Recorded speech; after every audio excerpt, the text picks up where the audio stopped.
à la face du Très-Haut, invisible et intangible, créateur des mondes physiques et subtils, créateur de l'univers, des cieux et de la terre.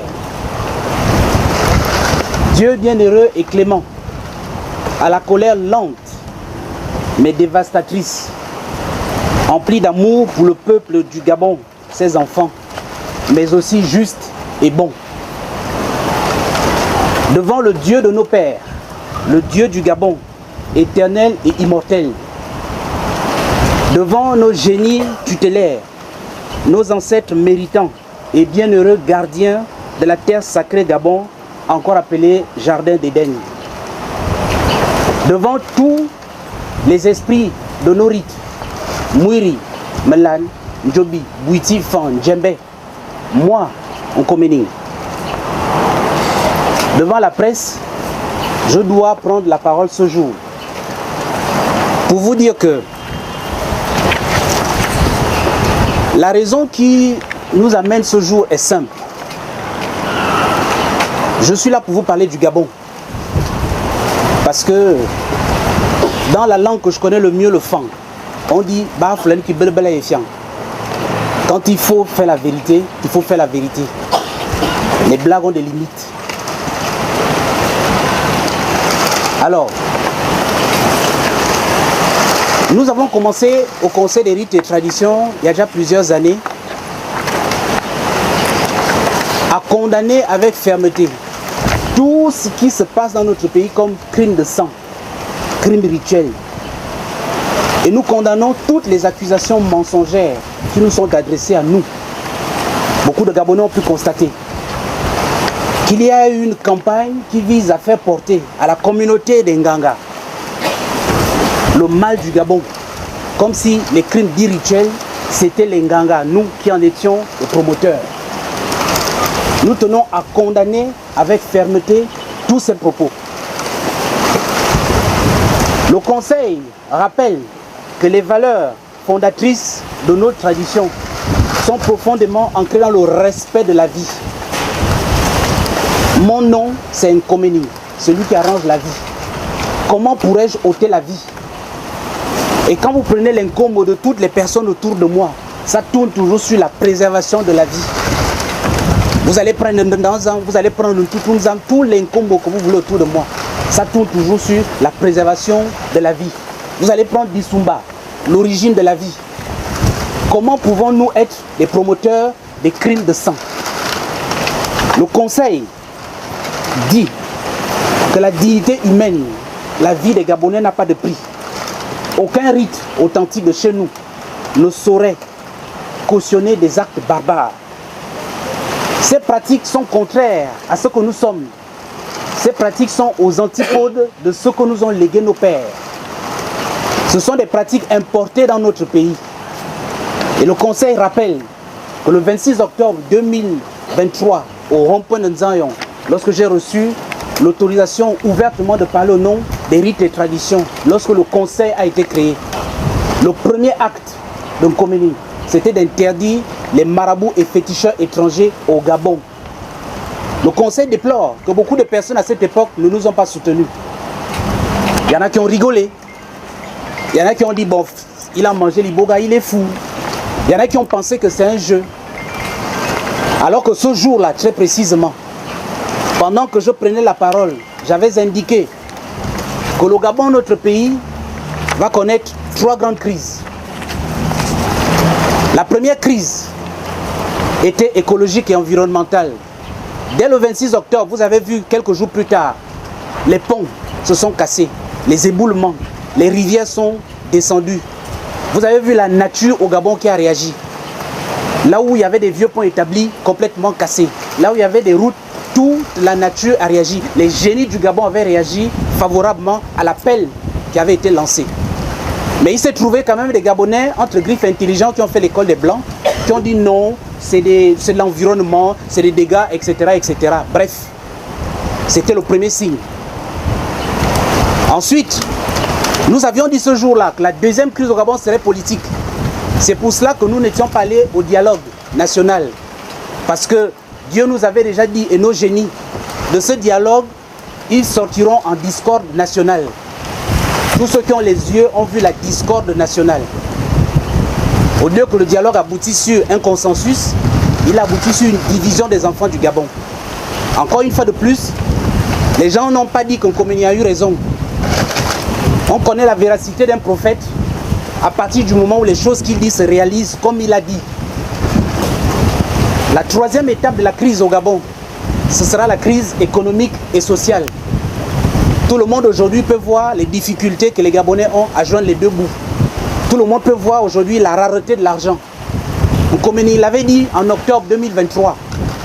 On y est. Mais vous ne verrez personne venir dire oui, il avait raison. Pourquoi? Parce que nous sommes dans un pays où la majorité des gens avaient décidé de vendre vos vies, vendre la vie des Gabonais. Et nous nous sommes levés comme des hommes pour dire ça suffit comme ça. Donc, nous sommes là pour dire qu'il y a des individus au Gabon qui font de la calomnie, du mensonge sur le Conseil des rites et traditions, sur les Nganga, sur ma personne. Un de vos confrères journalistes, Jonas Moulenda, s'est rendu coupable de ce crime. Nous sommes là aujourd'hui pour vous dire 1. Nous ne sommes pas dans les crimes rituels. 2. Nous sommes les défenseurs de la vie au Gabon. 3. Tous ceux qui sont les ennemis du Conseil sont eux les promoteurs des crimes rituels. Parce que nous sommes venus déranger un système. Nous sommes venus pour mettre de l'ordre là où les gens avaient décidé de faire du désordre. Pourquoi votre confrère Jonas Moulenda s'en prend à moi? Il faut que je vous le dise. Et je vais vous raconter la vraie histoire du Gabon que personne ne vous raconte dans les médias.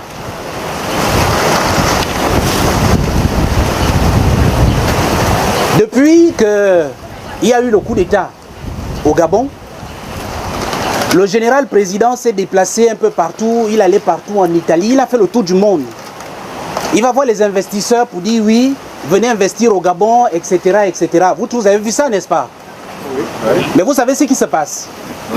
Il y a des gens au Gabon qui ont tellement d'argent qu'ils ont copieusement volé dans les caisses du pays.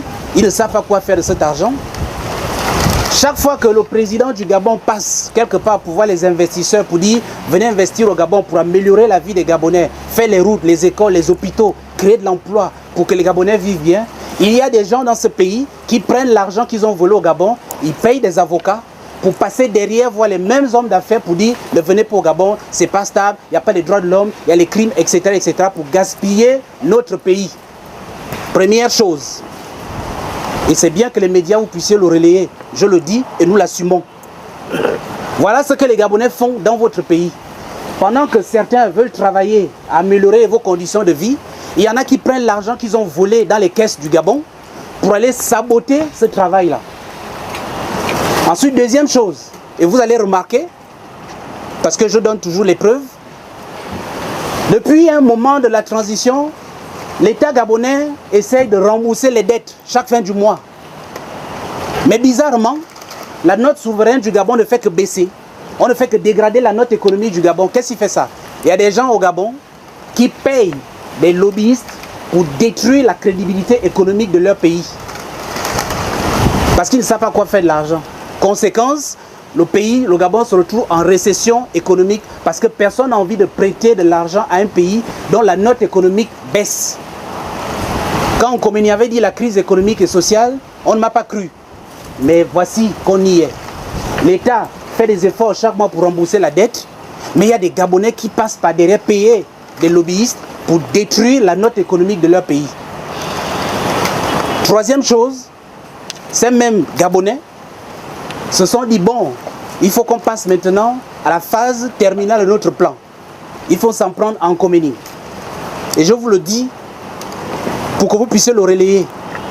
Je m'appelle Junior Xavier Ndongdong. Je suis né à Oyem. Je suis de Mbengue. Je suis au Dip. Et je répondrai de mes actes à chaque fois. Dans un pays, le Bénin, je le cite et j'assumerai. À la présidence du Bénin, présidence de la République, des Nganga, des prêtres mystiques se sont retrouvés. Et ils ont appelé les enfants d'Adjatado, des prêtres du Nigeria, de la Côte d'Ivoire, du Ghana et du Togo, ces 5 pays, d'accord, relayer cette information. Ils se sont retrouvés à la présidence du Bénin pour concocter un plan pour déstabiliser le Gabon. À commencer par ma personne, faire ce que vous savez au Gabon, un coup d'État pour renverser tout le Gabon et tuer les Gabonais. En représailles, Nkomeni leur a renvoyé ce vent. Vous savez ce qui s'est passé au Bénin. Première chose. Et tous les pays que j'ai cités, s'ils ne reculent pas, ils vont être déstabilisés. Je répète, ça a été fait par des Gabonais en complicité avec ces gens-là, des prêtres, des ténébreux du Bénin, à la présidence du Bénin, avec le Nigeria, la Côte d'Ivoire, le Ghana et le Togo, sponsorisés pour déstabiliser le Gabon. Voilà le vrai Gabon qui fait que M. Jonas Moulenda devient le porte-parole de ces extrémistes batékés, avec quelques miennes qui ont décidé de renverser le pouvoir du Gabon. Les gens du Haut-Ogoué, qui ne veulent pas de leur fils comme président, au lieu d'attendre les élections, ils décident de faire un coup d'État, avec quelques miennes qui sont déjà en embuscade. Et ils ont cru bon que c'est à moi qu'il faut faire porter le chapeau. Cette campagne qui a commencé, ce n'est que le début d'une vaste campagne de dénigrement des Nganga pour créer les conditions d'une insurrection populaire, pour créer les conditions de l'émeute. Et pour faire mieux, ils ont recruté dans le delta du Niger ce qu'on appelle des djihadistes, des mercenaires, pour venir tuer les Gabonais. Le jour où il y aura une marche au Gabon et qu'on va tirer sur un Gabonais, c'est les conditions qu'il faut pour renverser toutes les institutions. Voilà le porte-parole qu'est M. Jonas Moulenda, qui est le porte-parole de cette conspiration.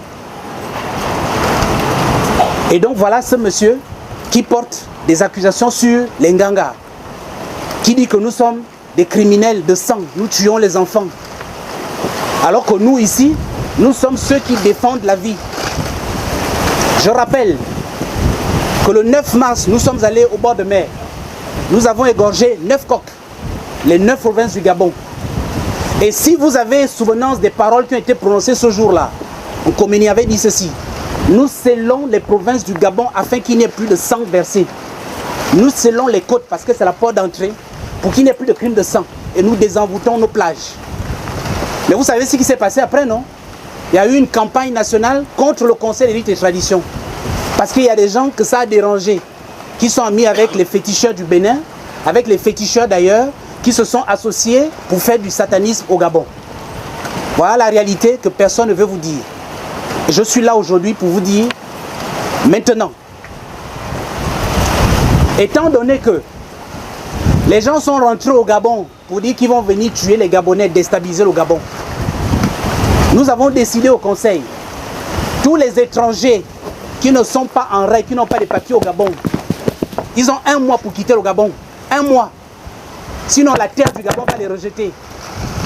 La misère, la maladie et la mort pour tous ceux qui sont rentrés illégalement au Gabon et qui sont là pour venir gaspiller notre pays. Ensuite, nous exigeons que M. Jonas Moulenda et tous ses complices, j'exige qu'ils me présentent des excuses à moi, publiques. Le principe d'un Nkomeni, injure publique, excuse publique.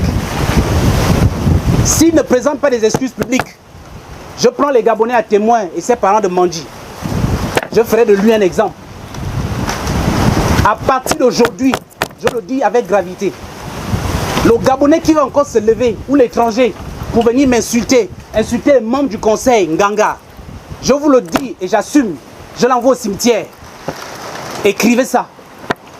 Parce que c'est terminé les blagues. Les gens que vous voyez ici passent des nuits blanches, des veillées, ils se sacrifient pour le Gabon. Dans le silence, dans le secret, dans la douleur, dans les sacrifices. Nous consentons d'énormes sacrifices pour libérer ce pays. Les autres ont eu le mandat de libérer et faire les coups d'État. Nous avons reçu pour mandat de libérer le Gabon dans l'ordre traditionnel et spirituel. C'est pour cela qu'on Nkomeni ne fait pas la politique. Vous avez vu, les élections sont passées il y a quelques jours. Est-ce que quelqu'un a vu mon visage dedans? Pourquoi? Parce que j'ai prêté serment devant Dieu et devant les esprits. Je ne mélange pas la vérité et la blague. Je ne fais pas la politique. Je ne suis pas un politicien. Je suis un homme de vérité. Si un Gabonais se lève encore pour dénigrer ma personne, je ne parlerai plus, je vous le dis, entendez-le et répandez le message. Que personne ne vienne dire après, oh, mon fils est mort à cause de toi. Non, je vais maintenant agir. Ceux qui vont mourir, mourront. La maladie, la misère et la mort. Voilà la sentence pour tous ceux qui vont désormais se dresser sur ma route. Et je le dis à l'endroit de tous les petits pasteurs, petits prêtres, petits imams, petits nganga du quartier. L'investiture du président est passée. On a laissé parce que c'était la fête, c'était nouveau. Tout le monde s'est permis de dire. Mais maintenant, les choses sérieuses commencent. Celui qui ouvre encore la bouche, je le répète, je ne préviendrai plus, j'agirai. Et j'aurai une gerbe de fleurs pour chacun. Et quand ils iront au cimetière, ne cherchez pas le coupable, c'est moi. Et s'ils sont forts, qu'ils aillent me porter plainte, j'assumerai mes actes. Parce que je n'insulte personne, je ne dénigre personne, je ne fais que dire la vérité. Si quelqu'un se lève encore pour accuser les Nganga du conseil de crimes rituels, de crimes de sang, prenez une gerbe de fleurs pour cette personne, j'assumerai qu'il parte parce qu'il ne sert à rien à l'humanité.